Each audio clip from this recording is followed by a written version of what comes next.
저 중계방에 계신 분들이 안 들린다고 하셔가지고요. 죄송해요. 마이크를 제가 안 들고 해가지고 일단 이건 제 연락처고 카톡 아이디니까 편하게 이쪽으로 연락 주시고요.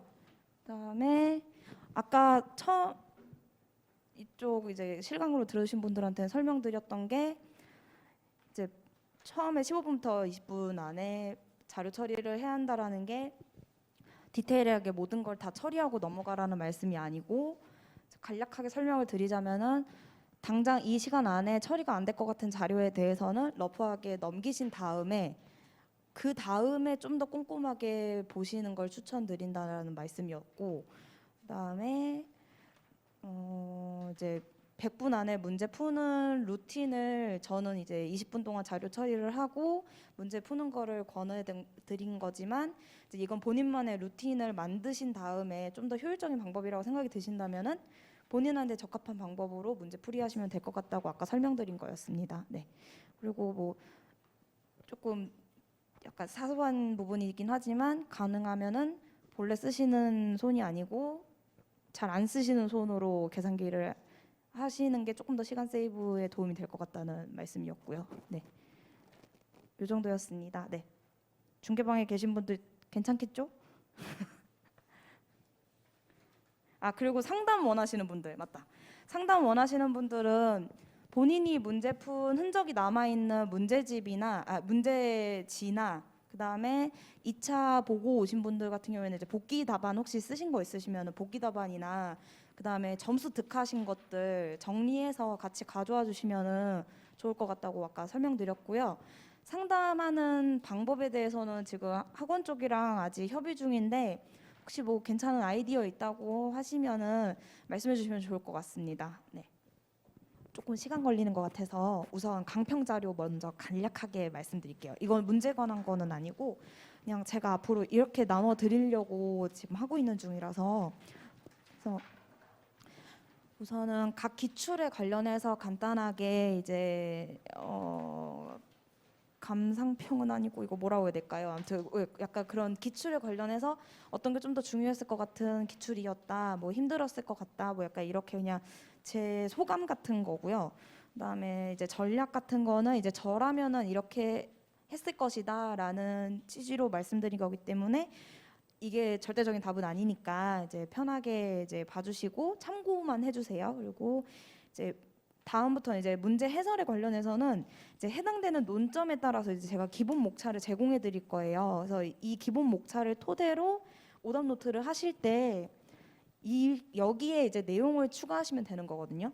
그러니까 예를 들어서 이제 오늘 1번 오피스 빌딩에 관한 거는 이제 업무용 부동산이니까 이제 감칙 7조 1항에 따라서 개별 감정 평가가 주된 방법이 되는 거고 이제 비교 방식하고 수입 방식이 다른 방법이 돼서 이제 합리성 검토가 되는 건데 이제 이런 경우에 이제 뭐 사실 이거는 업무용 빌딩 안에서 지금 토지를 이렇게 디테일하게 적어드린 건데 저 같은 경우에는 이제 토지 관련해서는 따로 오답 노트를 따로 썼어요. 그래서 토지 감정 평가 관련해 가지고 따로 꼭지를 따서 공시지가 기준법은 해서 비교 표준지 선정, 그다음 시점 수정, 그다음에 지역 요인, 그다음 개별 요인, 그 밖의 요인치 이렇게 한 다음에 이 안에서 세부적으로 이제 목차를 비교 표준지 선정에 관해서는 당연히 제일 기준이 되는 거는 용이 주지잖아요. 그래서 용도 지역, 이용 상황, 주변 상황, 그다음에 인근 지역에 위치해서 지리적으로 근접한 거 이런 식으로 되는 거를 저 같은 경우에는 이제 표준지 선정 띵띵 하고 용이 주지 주된 원칙은 이거 하되 기본 내용은 이거지만 내가 만약에 어떤 날은 비교 표준 선정에 관련해서 특이한 논점이 있었던 거 그런 거는 이제 하단에 조금 다른 글씨로 추가를 하는 거죠. 색깔을 조금 다르게 하든가 아니면 글씨 크기를 조금 다르게 하든가 예를 들어서 이제 비교 표준지가 가끔 조금 다른 경우가 면적이 가끔 고민이 돼야 될 때가 있어요. 뭐 이런 경우 있으면은 뭐 면적 고민 가능 뭐 약간 이렇게라도 그러니까 본인이 표시할 수 있는 거를 간단하게 표시를 하시는데 이걸 꼭 굳이 따로 쓰실 것까지는 저는 사실 따로 쓰는 걸 좋아하긴 했는데 기본서에 쓰셔도 되고요. 뭐 아니면 본인만의 요즘 보니까 핸드북 같은 게 좀 나왔더라고요. 뭐 핸드북 같은 것도 마련하셔가지고 거기에 추가하시는 것도 좋은데 저는 그 방법을 살짝 조금 비추하는 것 중에 하나가 이거 말고 이제 저희 기본적인 이런 논점 말고 조금 더 디테일하게 들어가야 되는 애들은 법조문이 조금 더 추가돼야 되던가 뭐 아니면은 뭐 예를 아까 그 특강 때도 설명드렸는데 판례 내용을 조금 더 디테일하게 봐줘야 된다던가 뭐 이런 것들을 조금 오려 붙이는 걸 전 좀 좋아해가지고 그래서 그런 거를 추가할 때 좀 책이 좀 공간이 부족할 때 있거든요. 그런 핸드북이 참 좋긴 하는데 그런 건 이제 들고 다니시면서 보는 용으로는 좋은데 이제 혼자 이제 디테일하게 조금 더 봐야 될 때는 저는 좀 따로 만드시는 거를 조금 추천드리거나 아니면 차라리 그거를 뭐 끼우시거나 이렇게 하는 것도 한 방법 중에 하나일 것 같아요. 그래서 뭔가 방법에 관련 자료 처리에 관한 방법은 이제 조금만 고민해 보시면은 아마 본인한테 적합한 방법을 제일 잘 아실 것 같아요. 그래서 조금만 해주시면 될 것 같고요. 그래서 이런 식으로 이제 기본 목차를 따고 그다음에 업무용 부동산은 사실은 지금 오늘 이 문제는 직접 환원법을 가지고서 했는데 사실 DCF를 좀 더 많이 해요. 네, 그래서 원래는 DCF를 하는 건데 이 문제 같은 경우에는 워낙 볼륨이 크다 보니까 특히 사례 선정에 관한 거를 좀 힘을 많이 줘야 되는 문제다 보니까 이런 경우에는 이제 출제하시는 분들이 다른 한쪽에서는 힘을 빼게 해주시거든요. 이럴 때는 이제 직접 환원법으로 이렇게 해서 간단하게 빠르게 처리해서 넘기도록 이제 하는 거고요. 그다음에 이제 이런 해당되는 논점에 관련한 거를 이제 저희 이제 평가할 때 실제적으로는 어떻게 지금 분류를 해서 하고 있고 어떻게 접근하는지 뭐 이런 약간 업계 이슈 같은 게 있으면은 좀 최대한 좀 실어드리려고 하고요. 그 다음에 이제 우리 이 해당되는 기출에 관련해서 어떤 부분을 꼭 적어주셨어야 했다. 그다음에 어떤 부분 이 자료는 이 파트에 썼어야 했다라는 거를 최대한 좀 적어드리려고 했어요. 그래서 조금 보시면은 이제 4페이지에 기출에 관한 포인트라고 해서 선정 사유, 배제 사유 정확하게 기재. 그다음에 이런 거를 기재해야 됐던 부분은 토지 같은 경우에는 표준지 선정, 그 밖에 위치 사례 선정, 그다음에 거래 사례 선정하는 거 이게 빠졌네요. 네, 그리고 일체 거사비 여기도 거래 사례 선정하는 거에 대해서 써주셨어야 했고 수익환원법 같은 경우에는 환원율을 시장추출법으로 해야 되기 때문에 시장추출법을 적용할 사례를 꼭 왜 이걸 사례 선정했고 왜 배제했는지를 꼭 적어주셨어야 했던 거고요. 그다음에 요즘은 문제가 단가하고 시상가액에 대해서 지침을 좀 명확하게 줘요. 왜냐하면 너무 답안들이 다양하다 보니까 최대한 답안이 갈리는 거를 지양하려고 하는 것 같아요. 그러다 보니까 이제 단가 처리나 이제 평가액에 관련한 지침 같은 게 이제 기타 사항에 기재되어 있으니까 이거를 꼭 검토하시고 이걸 꼭 이걸 따라 주셔야 똑같은 평가액을 기재했어도 어떤 사람은 이걸 지침을 준수했느냐 여부로 조금이라도 더 가점을 받을 수 있는 거거든요. 그래서 물론 점수를 주시겠죠. 그러니까 지침을 안 지켰어도 그래도 이거를 조금 더 지킨 사람한테 당연히 더 점수를 주고 싶은 게 출제자의 의도겠죠. 그래서 이것도 해주시면 좋은 거고 그다음에 이제 개별 평가 관련한 논점에 관련해서는 이제 제가 토지 공시지가 기준법에서는 자료를 어떤 걸 쓰셔야 된다라고 지금 해드린 거고 이런 식으로 좀 문제 1번은 좀 더 디테일하게 이제 자료 처리하는 거에 관련해서 좀 접근을 하게 해드리려고 했고요. 그다음에 6페이지 보시면은 이제 6페이지부터 이제 문제 2, 3, 4는 이제 규정에 관련한 거를 조금 더 디테일하게 실었어요. 내용상 뭔가 좀 이런 좀 더 법조문이나 실무 해설서 같은 내용들이 좀 더 필요한 논점들인 것 같아서 그래서 이제 임대료 감정 평가에 관련한 내용이나 그다음에 특히 이 문제 같은 경우는 기대 이율이 굉장히 포인트였기 때문에 이제 이거에 대해서 이제 기대 이율을 저희 임대료 평가 메뉴 임대료 감정 평가 매뉴얼이라고 있어요. 그래서 거기에 있는 내용들을 조금 옮겨서 적었고요. 그다음에 그래서 이제 이 문제를 기대이율인 걸 좀 막막해 하셨을 것 같아요. 많이 저도 좀 처음 보고 당황했던 문제여가지고 그래서 이런 거에 관련해서 이제 조금 어떻게 접근을 하셨으면 좋았을까라는 거를 전 좀 담았거든요. 그래서 그런 것 좀 참고해 주시면 좋을 것 같고 그다음에 3번하고 4번은 보상이라서 보상은 제일 중요한 거는 법조문이거든요. 그래서 법조문에 대해서 이제 검토하는 거를 조금 실어드렸어요. 그래서 이제 관련 규정을 다 실어드리되 이제 11페이지 보시면은 제가 조문 정리라고 해가지고 이거는 이제 제가 항상 이제 오답노트 할 때마다 예를 들어서 이거 같은 경우에는 이제 개간비 아니면 토지 보상 평가 이렇게 두 꼭지에다가 토지 보상 평가 관련해서는 뭐 어떻게 해야 되고 특히 이거는 개간비 같은 경우에는 조문 정리를 이런 식으로 좀 해놨거든요. 그러면 이제 조금 나중에 한번 다시 보더라도 약간 이 내용을 조금 더 빠르게 캐치할 수 있도록 해가지고 조금 조문 정리를 해드리는 게 수험생분들한테 좀 더 도움이 되겠다 싶어가지고 네. 그래서 지금 이렇게 실어드렸고 그다음에 이제 또 이제 기출에 관련한 포인트 관련해서도 좀 기재를 해드렸고요. 자 이제 강평 시작하겠습니다. 네. 사실 32회 기출이 역대급으로 자료가 너무 많았어요. 네. 지금 눈치채신 분도 있을 수도 있는데 자료 4라는 넘버링이 아예 없거든요. 그래서 문제 자체가 조금 양이 많아요. 그래서 보시면 3번 다음에 이제 거래 사례 하시다가 출제하신 분이 뭐가 그랬는지 5로 넘어갔더라고요. 그래서 이런 또 이것도 다 사람이 하는 일이라 어쩔 수 없어요. 아마 검토를 엄청 했을 텐데도. 그래서 우선은 일단 문제 1번, 그러니까 전체적으로 한번 흐름을 말씀드리자면 문제 1번 같은 경우에는 오피스 빌딩에 대해서 3방식을 적용하고 시상가액 조정을 통해서 평가액을 결정하라는 문제였고요.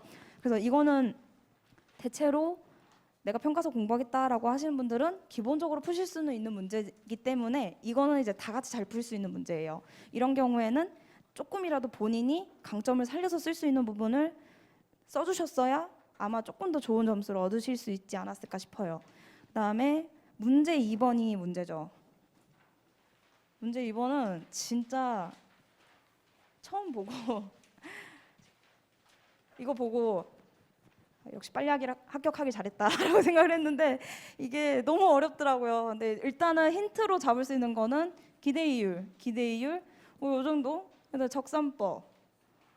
그다음 토지에 대한 토지에 대한 임대료 평가다라는 것 정도만 일단 캐치를 하고 이런 경우에는 이제 시험장에서 이런 애를 만나면은 살짝 넘겨줘야죠. 그리고 3번 적정 보상.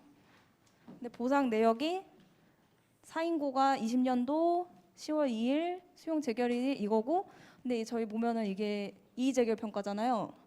그러면은 함정이구나 라고 캐치하셨어야 했고 의뢰 목록에 보니까 지정물 목록에 개간비라는 게 들어가 있어요. 그래서 개간비 이런 걸 딱 보시면은 파본 검사하실 때 개간비를 딱 보자마자 산식이 생각이 나셨어야죠.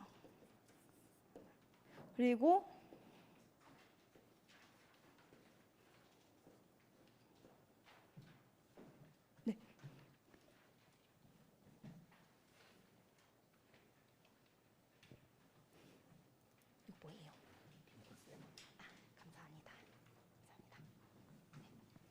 그리고 문제 4번도 또 보상액인데 이번에는 시식의 인가 고시일이 이거고 가격 시점을 줬어요. 그래서 이거는 이제 협의라서 이걸 따로 제시를 해준 거죠. 그리고 보수비를 평가해라. 일부 편이기 때문에. 그래서 이것도 딱 보자마자 산식. 그다음에 한도. 검토해야 되겠다. 이런 거 한번 고민해 보시고 물론 아까 개간비도 산식 고민하실 때 바로 얘도 한도에 대해서 생각하셨어야 했고 그다음에 자 이제 그러면은 문제 1번부터 차근차근 볼게요.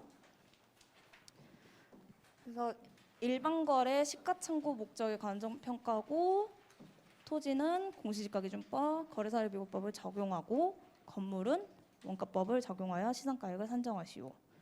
일괄 거사비에 의해서 시상가액을 산정하시오. 일괄 소유환원법에 의해서 산정하시오.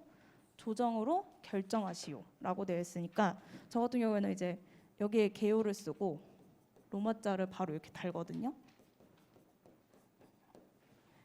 이런 식으로 접근해 주시고 이런 경우에는 이제 아라비아 숫자를 여기다 하고 이렇게 하고 얘를 3 이렇게 하시고 그다음에 이제 얘네 같은 경우에는 딱히 이렇게 잡기가 애매하죠. 그래서 이거는 이제 그 해당되는 항목을 알아서 이제 잡아주시면 되는 거고 시장 가치로 평가하고 기준 시점은 21년 8월 7일. 그다음에 저는 이렇게 문제 볼 때 마음속으로 되뇌이는 게 일상 광세 가평 이렇게 외우거든요. 그러니까 혼자 이렇게 되뇌일 때, 왜냐면 이게 다음 페이지에서 표준지를 선정할 때 그러면은 일상 업무 광대 업무지대 이렇게 하거든요. 그러니까 요렇게 처리할 때 바로바로 이렇게 할 수 있으니까 이렇게 해주시고, 그다음에 건물에 관련한 거, 건물에 관련해서는 상급수인 거, 그다음에 일부 증축인 거, 그리고 부대 설비 내역을 줬는데 보니까 지하층하고 지상층하고 나뉘어져 있고, 이런 경우에는 좀 많잖아요, 내역이. 근데 자료가 뒤에 보면은 이게 있어요. 이거는 구분해서 가산하라라는 얘기니까, 이런 경우에는 저 같으면은 여기에 지하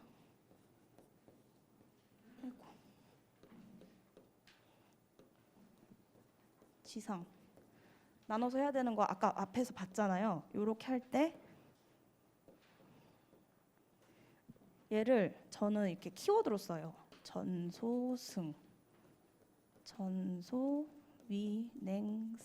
이런 식으로 이렇게 외운 다음에 이쪽에다가 적어주는 거예요. 그래서 부대 설비 가산할 때 당연히 3등급이니까 이거 해야 되고, 전소승 아니면 전소위냉승 뭐 이렇게 쓰거나, 너무 바쁠 것 같다 그러면은 요거 지하, 그다음에 지상, 이런 식으로라도 자료를 빨리빨리 처리하고 넘겨주셔야죠. 그다음에 잠깐 이런 것도 사실은 디테일하게 읽어주셔야 되는 게 가끔은 논점이 돼요.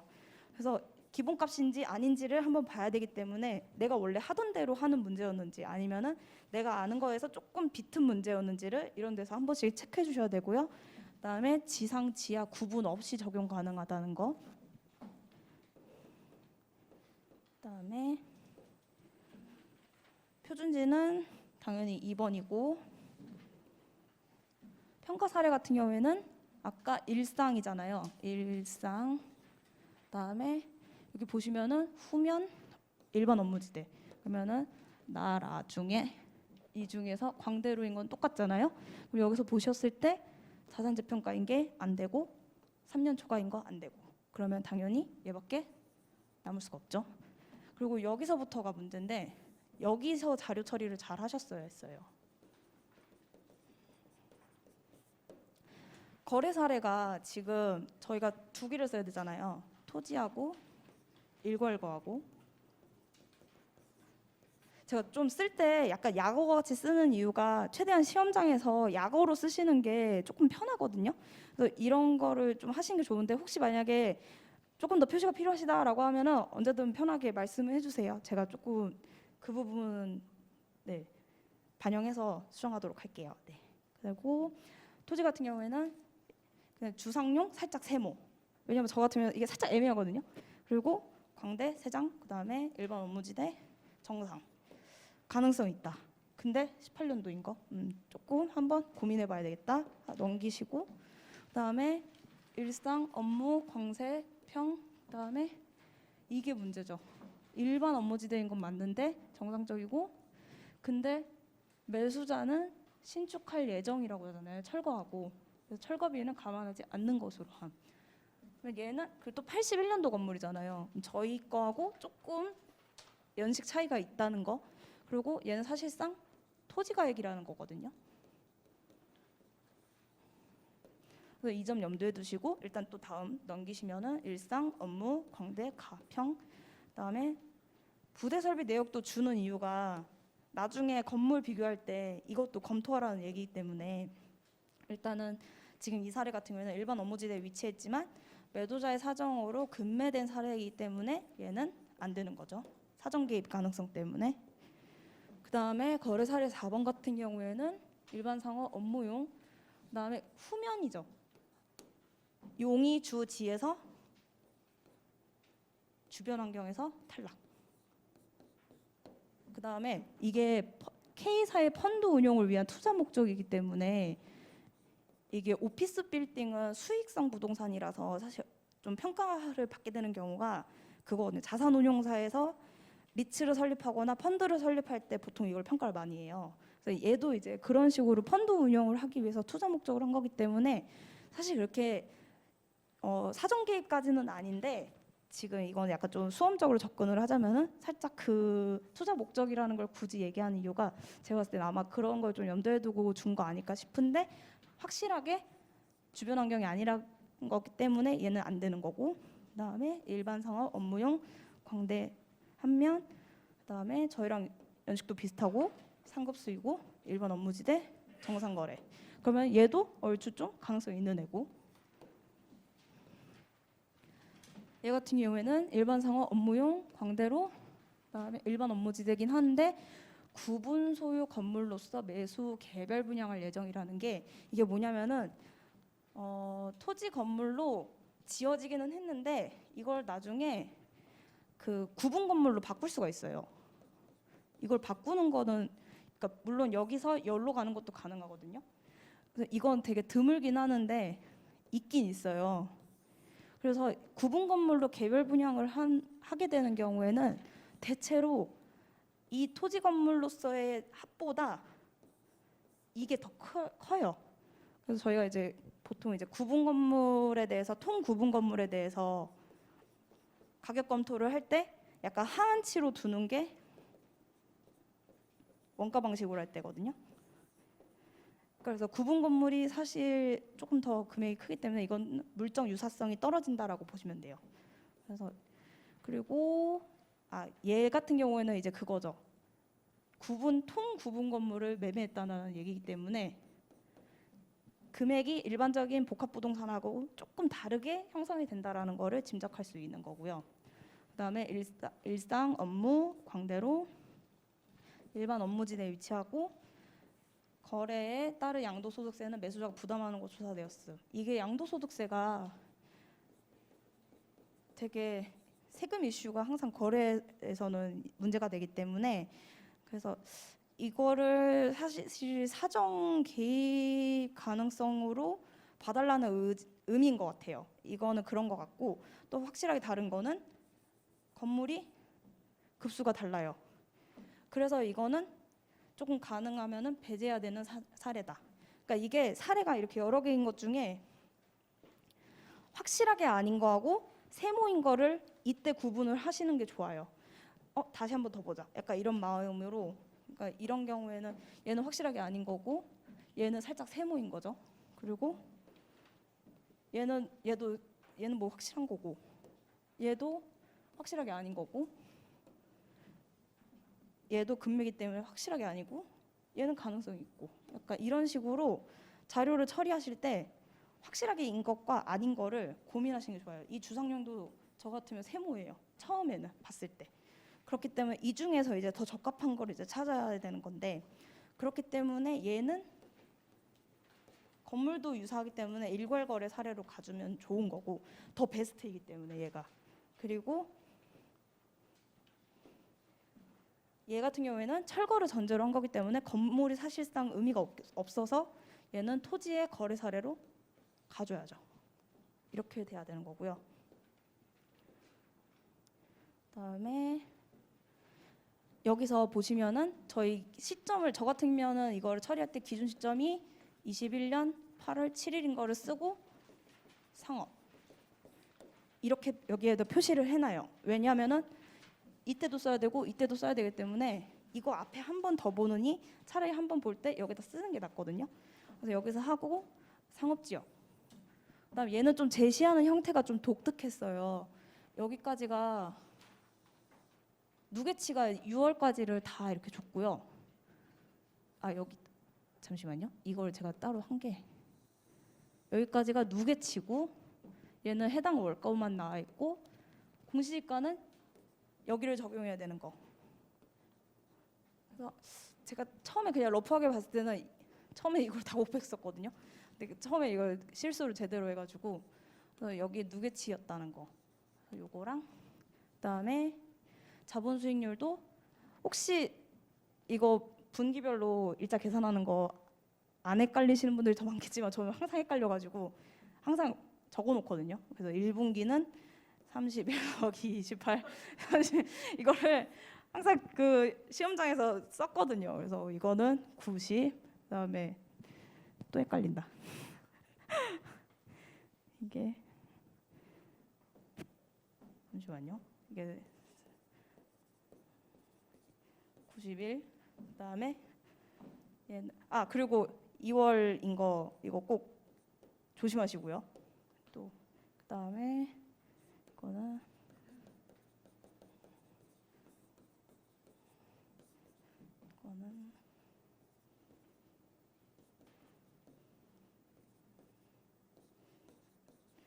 저는 이거 안 헷갈리려고 이렇게 하거든요. 그래서 이거는 제가 틀리지 않으려고 하는 방법이니까. 네. 그다음에 건축비 지수는 동일하다. 이것도 당연히 내가 알고 있던 그냥 평범한 건물 평가하는 루틴 중에 하나니까 특별히 신경 쓸 건 아니다. 그다음에 지역 요인은 유사함. 그러면은 저는 이거에다가 G 1.00 이렇게 하고 넘기고요. 그다음에 이런 접근적 가접 그다음에 획 여기까지만 나오죠. 이게 동일하다라고 나와 있잖아요. 그러면은 가접 환 획 행 기가 있잖아요. 얘에 대해서는 꼭 개별 요인치 산정하실 때 가로 조건 쓰시고 접근 조건 쓰시고 환경할 때도 꼭 기재해 주셔야 돼요. 얘도 다 해주셔야 되거든요. 상기된 조건 외의 것이기 때문에 꼭 이것도 내가 알고 있다라는 거를 적어 주셔야 됩니다. 그리고 이게 이제 저희 그거를 각지인 경우에는 가로 조건에서 반영한다고 했잖아요. 저희 광세, 가평, 광세, 그다음에 다행히 얘는 이걸 줬고, 그다음에 평가 사례가 나를 택해야 되니까 이거 표시해야 되고, 거래 사례 같은 경우는 얘는 토거 이거죠. 그다음에 이것도 한 번씩 지침을 꼭 확인해 주셔야 되고요. 네. 그다음에 그래서 여기에 맞춰서 이제 사용해 주시면 되고, 얘도 가장형이니까 여기에 맞춰서 표시해 주시고요. 이렇게 해주셔야 한 번 자료 처리할 때 최대한 덜 틀릴 수 있도록 한 번에 처리해 줄 수 있는 거는 이런 식으로 표시를 해주셔야 시험장에서 다른 것 때문에 정신 없을 때 이런 거라도 좀 덜 에너지를 쏟아야 되잖아요. 그래서 이런 거라도 빨리 처리하고 넘겨주셔야 다른 데에 에너지를 쏟을 수 있다는 거, 그것만 조금 조심해 주시면 될 것 같습니다. 그리고 얘는 일괄 개별 요인이니까 일괄 거에서 활용해 줘야 된다는 거. 그리고 저희는 거래 사례 5만 보면 되겠죠. 그러면은 그다음에 이 중에 이제 상승식으로 계산하고 이거 외에는 동일하다. 근데 그냥 이거 곱해서 나오면 되겠죠. 이렇게 봐주시면 되고. 자, 그러면 여기까지가 일괄 거사비. 그다음에 앞으로 살짝 넘어가자면 여기까지가 원가 방식 개별 감정 평가에서 볼 수 있는 거. 이런 식으로 구역을 나눠 놓으시면은 내가 어떤 문제를 봤을 때 다시 이 문제를 볼 때 여기까지만 보면 되겠다. 아니면은 거기까지만 보면 되겠지라고 이제 그렇게 하면은 다른 페이지를 굳이 안 봐도 되잖아요. 답변 쓸 때, 답안 쓸 때 최대한 봐야 되는 것만 딱 보고 바로 쓰고 넘길 수 있도록 그렇게 해주시면은 좋을 것 같습니다. 그리고 여기는 이제 일괄 수익환원법에 쓰는 거고, 임대 현황에 관련해서 저가로 임차하고 있다 그러면은 쓰지 말아라는 의도가 나와 있겠죠. 그거를 확실하게 알 수 있는 거는 인근 지역의 표준적인 임대 현황은 이거다라고 나와 있고요. 그다음에 1층과 2층, 3층을 나눠서 제시했고, 그다음에 그거를 또 알 수 있는 게 인근 지역 시장 조사 결과, 인근 지역 건물의 전형적인 공실률, 인근 지역의 전형적인 운영 경비, 인근 지역의 시장 관행, 이런 거를 준 거 자체가 표준적인 임대 현황을 쓰라라는 의도고, 여기서 보시면은 월 임대료는 보증금의 10% 수준으로 조사된다라는 거는 보증금이 월 임대료의 10월분. 근데 실제로도 오피스 빌딩 평가할 때 보증금이 대체로 월 임대료의 10% 정도, 그러니까 10배로 적용해서 보통 평가를 많이 하거든요. 그래서 이거는 이제 앞에서도 보셨을 때 그거에 부합한 거를 아실 수 있죠. 그리고 이제 전형적인 운영 경비는 관리비 수입의 65%. 그러면 관리비 수입의 65%를 따로 우리는 캐치를 해야 한다는 거니까 PGI 산정을 할 때 항목을 얘를 따로 잡아줘야 한다라는 거. 그렇게 해야 앞에 나온 월 관리비 연간 수입을 뒤에 와서 운영 경비에서 계산하는 게 좀 더 효율적인 목차겠죠. 그렇게 봐주시고, 그다음에 이제 수익환원법이 직접 환원법으로 수월하게 나오긴 했는데 이거에 대해서 처리하는 거를 캐치를 하셨어야 했어요. 그래서 매년 1개월의 렌트 프리가 계약 조건에 포함되어 있다. 그래서 적극적으로 활용하고 있다. 그러면은 우리도 PGI 산정할 때 렌트 프리를 반영을 해서 해줘야 되는데, 이 경우에 보시면은 월 임대료가 있고 월 관리비가 있는데, 렌트 프리는 소유자하고 임차인 간의 계약 조건이기 때문에 관리비하고는 상관이 없는 거예요. 그러니까 관리비도 물론 소유자하고 임차인 간의 계약이 결정이 되긴 하지만 이 월 관리비는 소유자가 보통 그 위탁 관리 업체가 있거든요. PM사에 보통 위탁을 주는데, 아니면 본인이 하기도 해요. 가끔 이제 그런 형태도 있긴 하는데, 이거는 항상 이 건물의 현상을 유지하기 위한 필수적인 경비라고 생각하고 임차인한테 항상 부과하는 거라서 이 렌트 프리하고는 무관해요. 그래서 얘는 월 임대료는 12월 중에 11월분만 수취하지만 월 관리비는 12월분을 다 받는 거예요. 그래서 이거를 또 이 차이를 둬야 하는 건데, 아마 대부분 이거를 월 관리비를 그냥 11월로 하신 분들도 꽤 계셨을 것 같아요. 그리고 이제 환원율에 관련한 자료 해가지고 보시면은 환원율을 구체적으로 주지 않았고 사례를 줬다라는 거는 시장출처법으로 하라는 거. 그러면 이 중에 이제 긴 것과 아닌 것 혹은 또 모두 다 적용을 해야 되는 건데, 이 경우에는 이제 일반 상업지역, 그다음에 경매 낙찰 사례로 최초 법사가는 1,800원. 네. 저도 이게 맨날 헷갈리거든요. 여기가 10억인 건 아는데 맨날 읽을 때마다 네, 그렇게 하고 렌트프리 얘도 1월 반영해줘야 된다는 거. 그다음에 그러니까 얘도 이제 세모인 거예요. 아, 얘도 쓸만하겠다. 그다음에 일반 상업지역이고, 그다음에 렌트프리 1월 근데 저가 임대로 거래된 사례다. 그러면 얘는 안 되겠다 해주시고, 그럼 얘는 확실하게 아닌 거죠.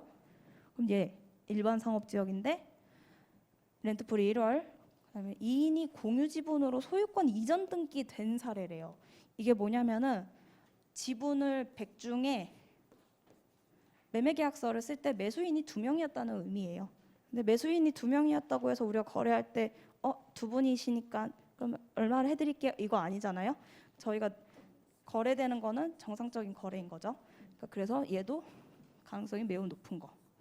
그다음에 얘 일반 상업지역과 제3종 일반 주거지역이 걸쳐져 있다. 얘도 용도지역이 다르니까 안 되겠죠. 정상 거래된 거라고 하더라도. 근데 사실 평가할 때 그렇게 용도지역이 어마어마하게 영향을 미치진 않아요, 오피스 빌딩은. 근데 대체로 용도지역이 같은 곳에 업무지대가 형성이 되기 때문에 그렇게 크게 고려하지 않는 것 같기는 해요. 일단 이건 평가 업계에서 이제 하는 그런 거고. 그러면은 얘도 탈락. 그러면 우리는 103번이랑 101번도 얼추 쓸 수 있는 거죠. 근데 이제 얘를 쓸 때 유의해야 되는 거는 경매 낙찰 사례이기 때문에 법사 가격은 평가사가 내주는 경매 감정 평가액이니까. 근데 이제 거래 가격은 또 이거잖아요. 근데 이제 법사가를 기준으로 해야 한다는 게 좀 더 합당하죠. 저희는 이제 시장 가치를 평가해야 되고 일반 거래 목적이기 때문에 이 낙찰가는 사실 실제 경매를 제가 해보지는 않았는데 저도 경매 평가할 때 좀 설명을 들은 게 뭐 우리가 100이라고 숫자를 내주면은 뭐 80부터 입찰이랬나? 뭐 이래 해가지고 여기서부터 20%씩 뚝뚝 떨어진대요. 유찰될 때마다. 그래서 아마 그런 사정이 개입이 된 거기 때문에 얘보다는 얘를 가지고서 환원이율을 검토해 주셨어야 했어요. 그리고 얘는 이제 백분율로 소수점 둘째 자리에서 반올림하여 백분율로 첫째 자리까지 표시함. 저 이런 지침 나올 때 항상 이게 헷갈려가지고 율이랑 그냥 소수점인 거랑 되게 구분을 하셔야 되거든요. 이럴 때 저는 헷갈리지 않으려고 퍼센트일 때 반올림을 해서 여기까지다 라고 저는 보통 이렇게 그냥 약식으로 표시를 저는 하거든요. 이건 이제 이제 하시는 분들마다 다른 거니까 저는 최대한 덜 헷갈리려고 처리하는 방법이니까 참고만 해주세요. 그리고 이거는 층별 임대 면적을 가중 평균했다라는 거기 때문에 저희 아까도 보셨다시피 1층하고 2층 이상하고는 임대료 수준이 조금 차이가 있죠. 그래서 그거에 대해서 가중 평균했다는 거는 그냥 여기 나와 있는 이 수치에 이 연면적을 곱하면은 된다라는 의도고요. 그 다음에 이제 제일 중요한 거 기타 사항. 사례 선정 시 선정과 제외 사유를 반드시 기재할 것. 그냥 선정만 하지 말고 내가 왜 사례들 중에서 이거를 뺐는지에 대해서 구체적으로 꼭 적어주라는 의미예요.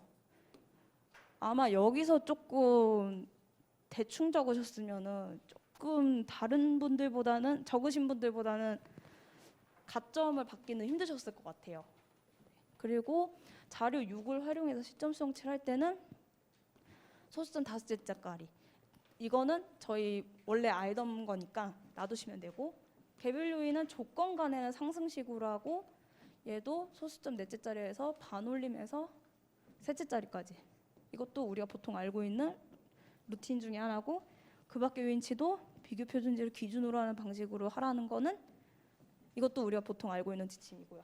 근데 가끔 평가법인마다 조금 다르긴 하는데 한번 본 적은 있어요.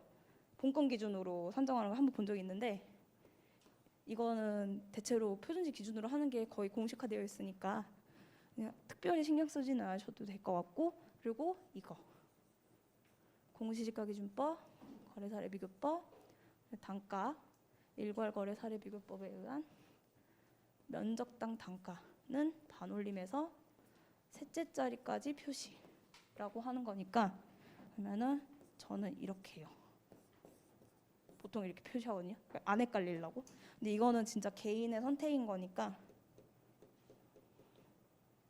최대한 안 헷갈리도록 하시고 그다음에 유효 시상가액은 1,000만 원 단위에서 반올림해서 억 단위까지 표시함. 그리고 일괄거사비 얘도 중요하죠. 연면적을 기준으로 함.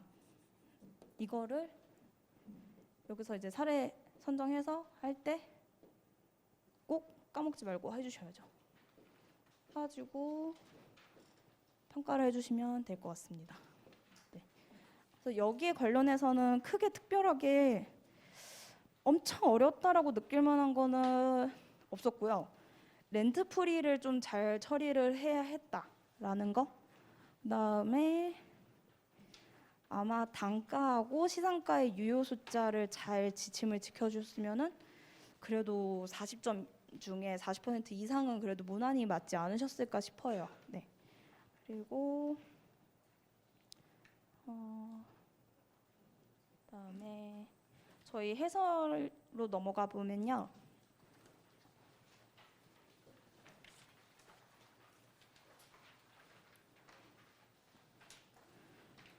오피스 빌딩에 대해서 간단하게 뭐 아시는 분들은 많이 아실 텐데 설명을 드리자면은 이제 CBD, GBD, YBD 약간 이름에서 좀 느낌이 오실 텐데 CBD는 이제 종로 쪽이고요.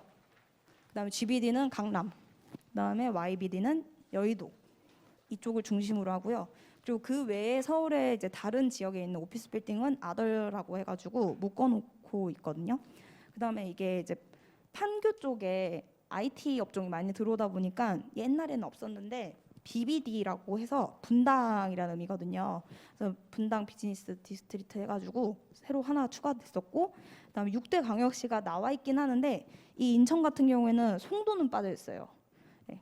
그래서 이거 오피스 시장에 관련한 마켓 리포트가 거의 분기별로 나오거든요. 그래서 유명한 회사들이 많거든요. 그래서 젠스타나 뭐 세빌스 뭐 약간 요런 데들에서 나오는데 저희도 이제 그런 데서 공표하는 자료를 토대로 오피스 시장의 권역별 시세 추이를 조금 포착하기도 하고요.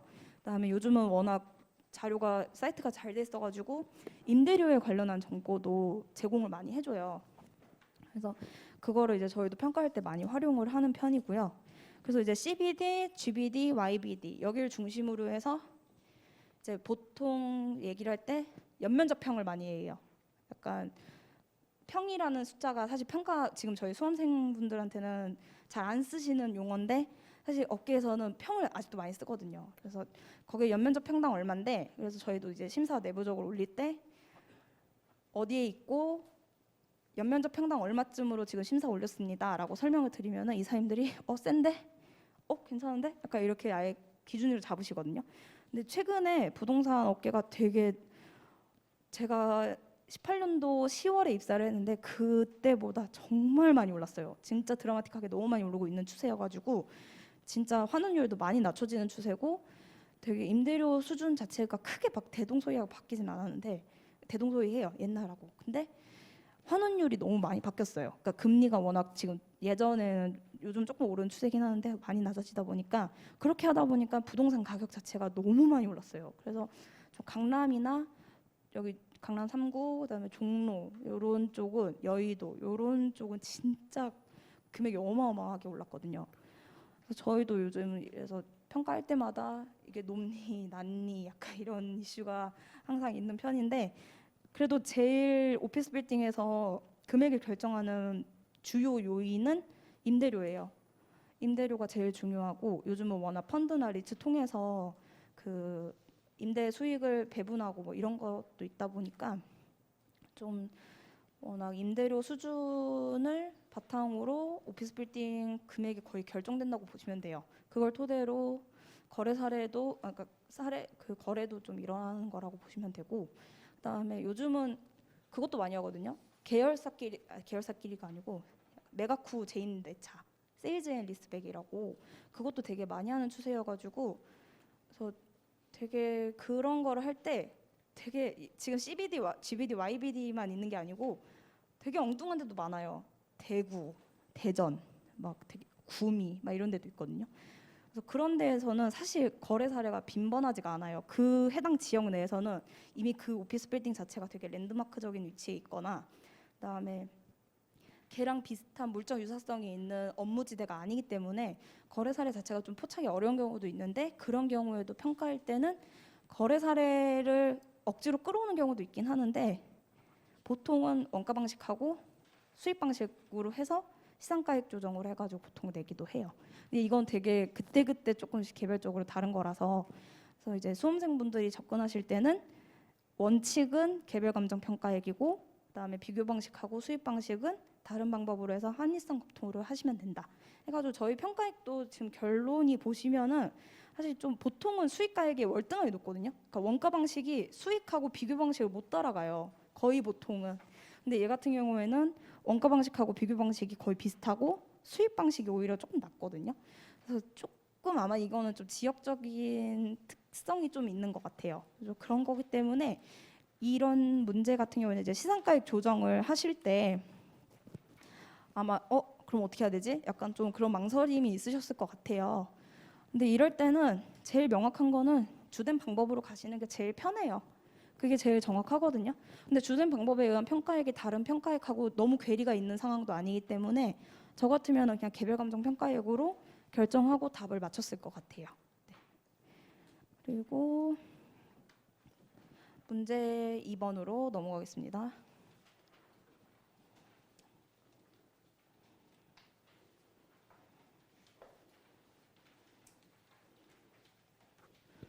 문제 2번이 제일 어려우셨을 것 같아요. 진짜 어려웠어요. 그다음에 잠시만요. 네. 혹시 제가 합격할 때 합격수기 찍은 거 보신 분들 계시죠? 제가 거기서 그때 해는 문제가 적산법을 먼저 하게 했고요. 그 다음에 임대사례 비교법을 하게 했어요. 그렇게 해서 시장가액 조정을 해서 결정을 해라라는 문제가 나왔거든요. 29회 때. 이때 제가 어디서 들었어요. 어떤 평가사님이 임사비가 22조상 주된 원칙인 방법인데 사실 이것보다 이거 더 많이 한다 이런 얘기를 어디서 들었거든요. 그래서 그때 합격수기 이제 할 때 그런 얘기를 했어요. 그래서 나는 적산법이 먼저 나왔다고 생각한다라는 쪽으로 말씀드렸는데 업계 나와서 이제 보니까 원칙은 이거예요. 이건데 얘가 그 문제 구조상 보면은 그게 30점짜리 문제였는데 누가 봐도 답안지 분량은 얘가 더 많죠. 그렇기 때문에 나왔던 것 같기는 해요. 순서상 봤을 때.